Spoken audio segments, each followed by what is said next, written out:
ويروك ام تفبهفرا راوسطين ذي كشتني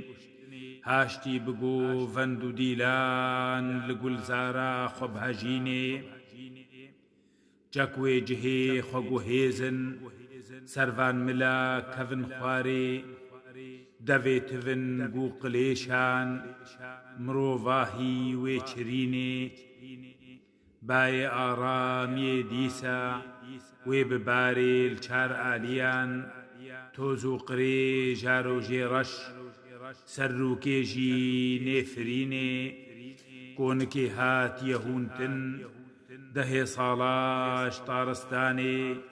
ويستون جي بن هيرفن